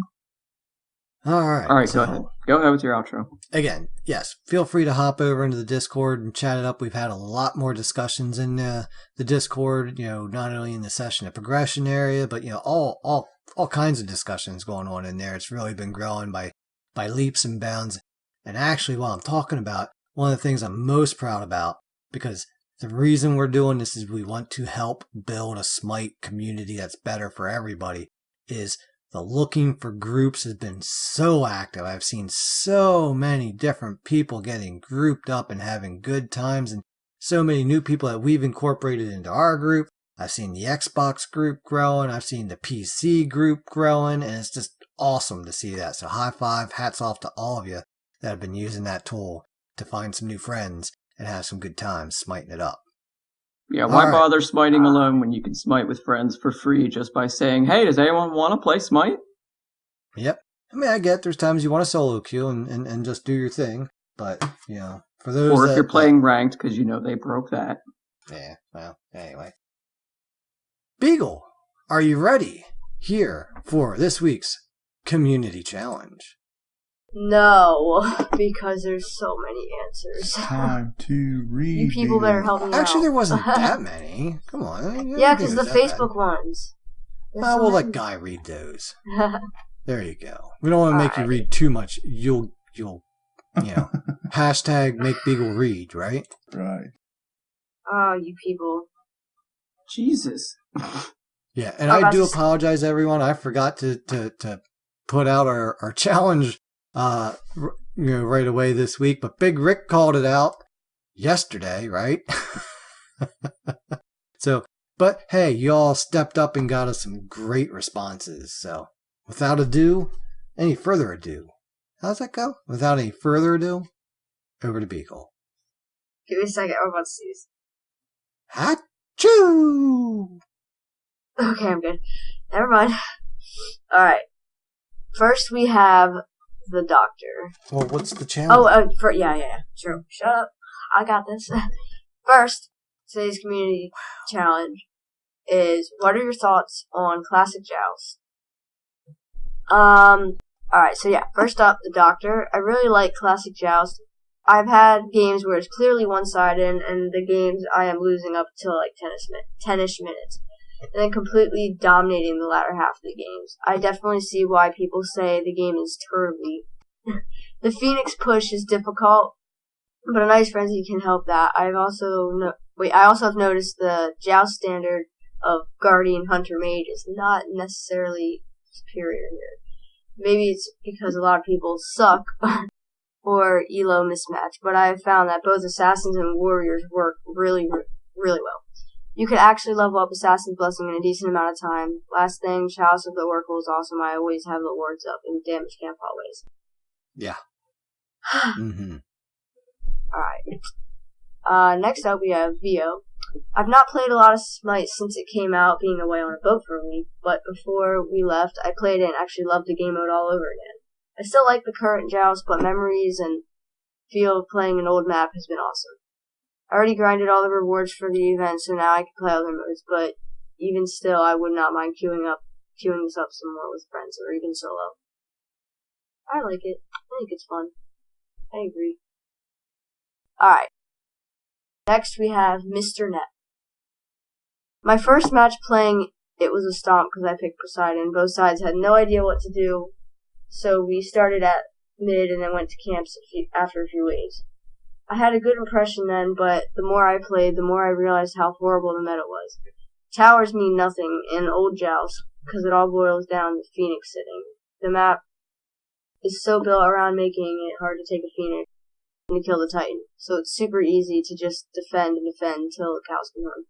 I really don't like that. It makes all the beginning and mid of the match mean nothing, and it entirely depends on who wipes who at the late game. I never got to play the old Joust, but it definitely makes me appreciate the new Joust map much more. Wait, how long ago, you said like Classic Joust was like an old mode that used to be on Smite, right? Obviously. Yeah, season, I think it stopped in season 3, early season 3. Obviously, we didn't start playing until...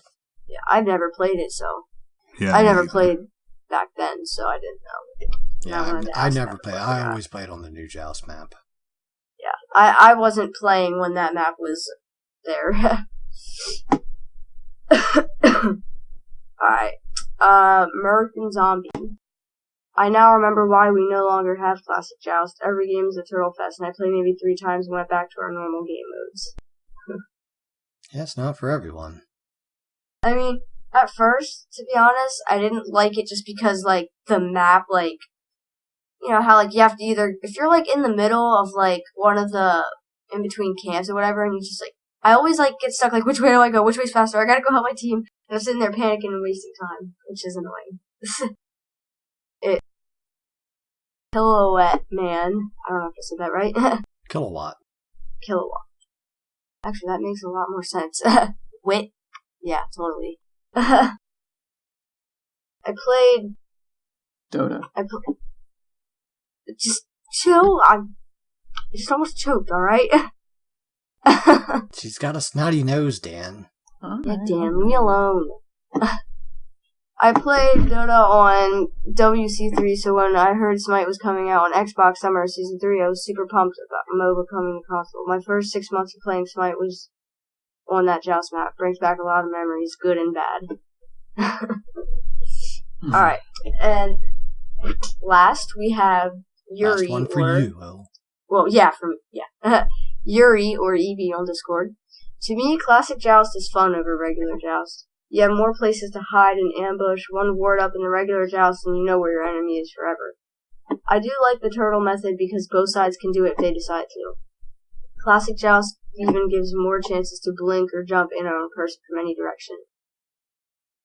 Can come from behind at an angle, either from tower. You have the midpoints that you can jump across, and even have the rocks blocking the view of the red camp that you can use to jump at someone. Another thing that is there is more buff camps that can change the tides if you get them. The 3 buffs in Joust kind of makes it seem like there's never a chance for certain people to get buffs, but not to mention the 1 farm camp now. You can always cut into the jungle parts and add in camps for Classic Joust too. Classic Joust has a lot more potential than the new Joust. Alright. Well, before we hop over to Guy's responses here from some of the other avenues, Beagle, what are your thoughts on it? Well, at first it was a little bit confusing. When I played it for the first time, I was just kind of like, what? Wait, where? Is it speed buff? What? Oh my god. So who gets what, and how does this work?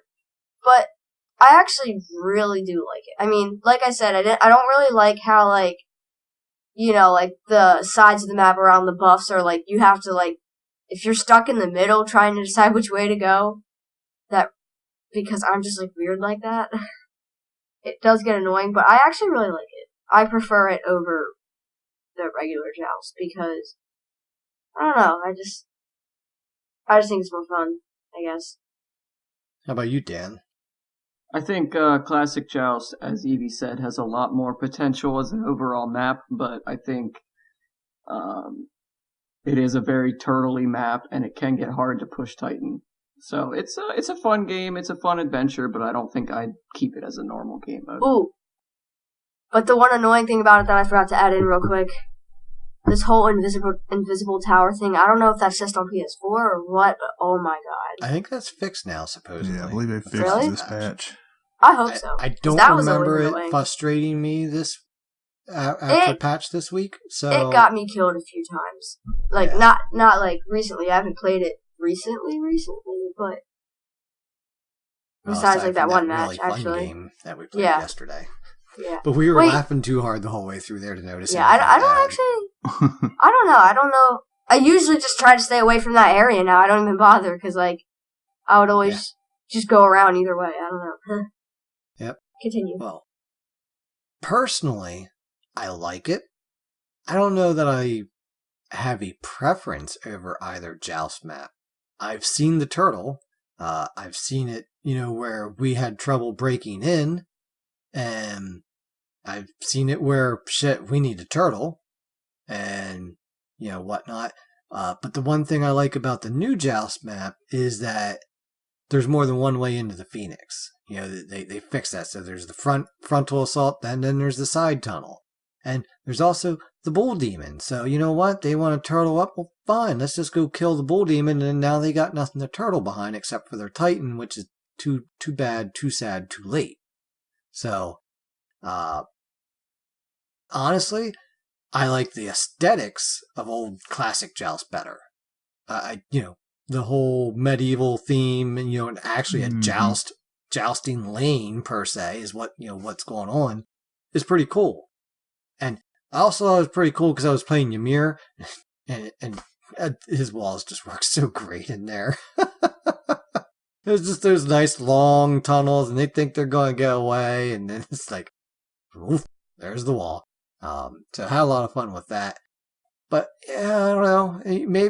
Maybe they could combine the best of both worlds and come up with the next iteration of Joust match here in the next season or so, and take it from there. Kind of just pull best of both and see what they can come up with. But Guy, I'll throw it over to you, and then you can wrap it up here with your looks like your Facebook replies, right? Yeah, well, for me personally, it was okay. Once I got my awesome chest out of it, I quit playing it. But can I actually interject something real quick? Yeah, I really didn't like the things that the rewards. I was all intent to buy it. I went in, I looked at the rewards. I had like 60% of them, and the ones that were left, I'm like, I don't really care about any of them. I'm like, maybe the one. Like, okay, I'm not gonna. I didn't buy it. I actually legitimately had every single thing they offered except for the 3 Royal Champion pieces, and I was so disappointed. Yeah, same here. And like, I don't even have that many skins. I don't even have 300 yet. I don't think. Like, how is that? Come on, guys. Yeah, it was an odd thing that it was just bad luck, I guess. But still, it's like, really. But anyway, sorry for interrupting you there, Guy. Oh, you're all right. No, but yeah, like I said, once I got my awesome chest out of it, that was it for me. That's about it. I really don't care for it all that much. I don't dislike it, but I don't like it. To me, it's definitely just an adventure, Yeah. Like, yeah, okay, it's cool, I got what I adventure. needed out of it. Time to stop playing it and play the real game. Yes, right. So let's go to the Facebook here, and the first one comes from that Xbox One community, and it's Eric Cernick. He says, it's like Joust, but good. Yeah, and then we have Sylvester Johnson. He says, love the map, but tower and Phoenix camping is a little excessive. Then we went to the Smite Xbox Rated M, and we have Michael Brubaker. The fact that they are trying to get you to pay for something that was once free is some BS. Then we had a whole conversation all of a sudden start happening. Somebody said it's free, which it is free. And then he went on to say that, well, you have to buy it to get the rewards, and then somebody said it's still free. So we was going through that, and we have Will Grant says lazy adventure, and Alex Demo says it's trash. Oh yeah, we're putting them all out there. We don't care. Then we say Daniel Upton. He says there's a reason it got replaced.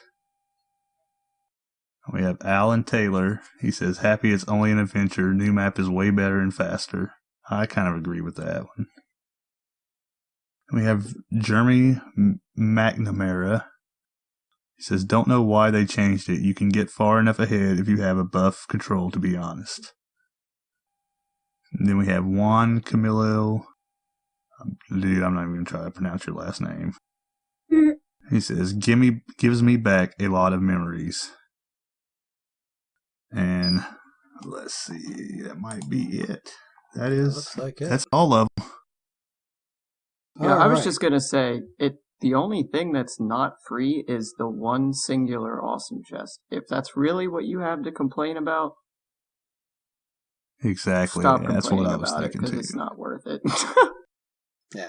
Yeah, and paying for the adventure, you get the you get Willish skin, a super cool key skin to the vault, where you can pick out another cool skin. Although honestly, I don't have any of the vault skins this year. None of them have jumped out to me to the point where I'm like, I need that one. I wish I could have Abyssal Accolade Agni, but that's about it.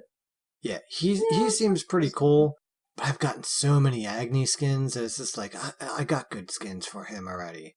I do have. Yeah, I got Swagni, so I'm done. That's all I need. Swagni. Yeah, that's right. People are lucky I was a Swagni. And I'm going to apologize to the Reddit community because I didn't even get this challenge posted to Reddit. Yeah, I was going to post it, and then we had a bunch of better news yesterday, so it was either post the community challenge yesterday or post our next big guest, so I went for the big guest post.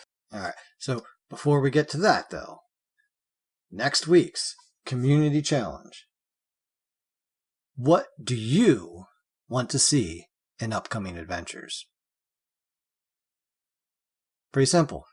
We've seen all kinds of different ones so far, from Capture the Flag to, MMO style ones to, just all Mario kinds of different Kart. things. The Mario Kart I one. never even got to play that Yeah. one. I was so excited to play that one, and then I never did. It was the worst Same. thing ever. I I think that's really what did happened. wanna Everyone was play like, it. "Oh, it sucks." The crash mechanics suck. This sucks. The That I'm just collision like, mechanics were just horrible. I'm like, okay, you know what? I'm just not even going to sour my experience on it. I'm just going to dream like it was cool and hope that sometime they'll redo it and it'll be awesome. I honestly did want to play. I've never seen it. I've never played it. I completely forgot about it. You didn't miss anything. All right, Still so Guy actually lined up our next guest here, and we're only going to spill one at a time here, right? I think we'll stick with that. Yeah. The absolutely. hopper's filling up here, and I'll tell you what, there's some good names that we're not going to tell you about yet today because we don't have them officially scheduled yet. But got a lot of thumbs up from some people here, and I think you guys are going to really appreciate. But Guy, who'd you line up for next week? Well, next week we have the man F. Dot himself coming on to record with us. And I am hyped about this, dude. I am so hyped. I am So like a excited. huge fan. Yep.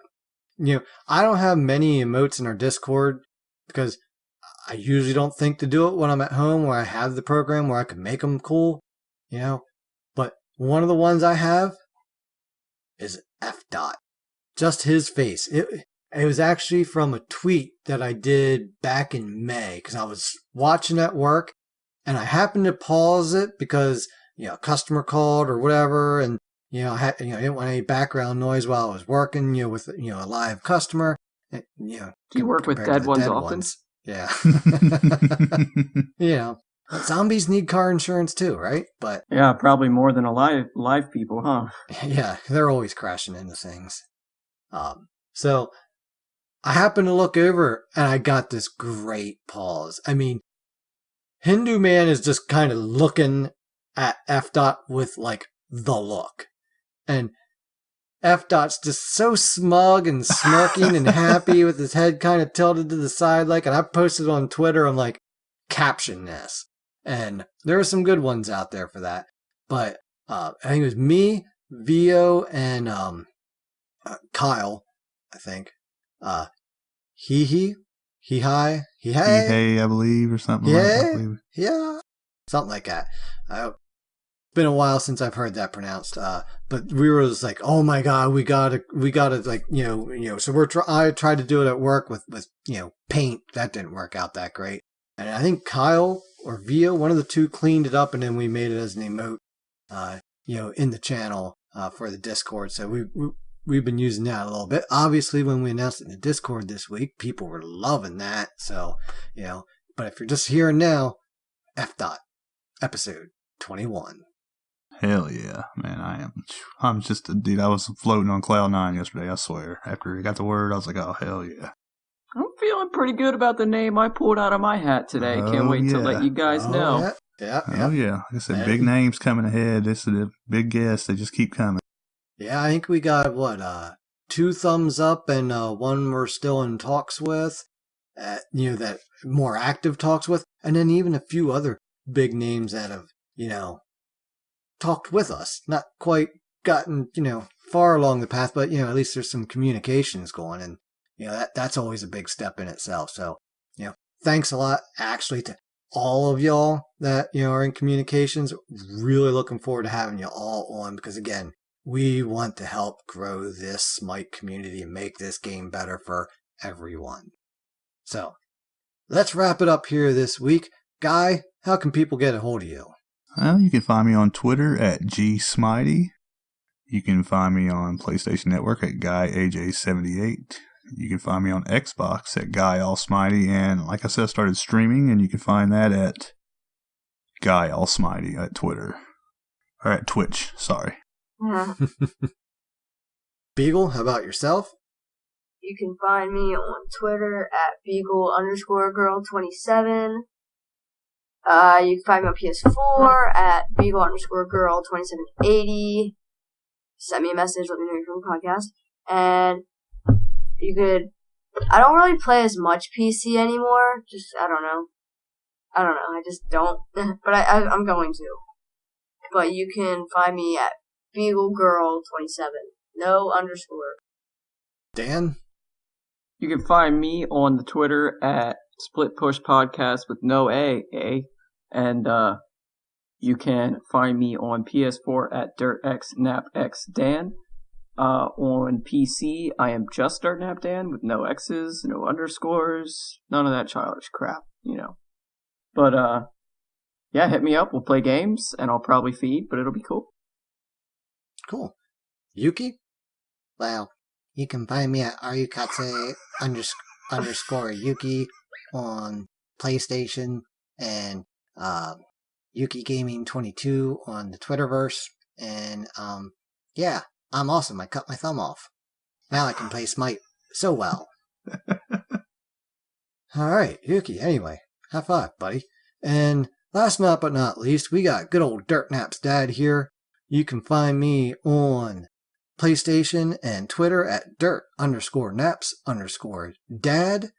And have been actually streaming a little bit here lately. Not quite as much as Guy, but actually there's been a few times where me, him, and Yuri are all streaming together at the same time, with you can get all various perspectives of L Team Dirt Napo, aka the Split Pushers.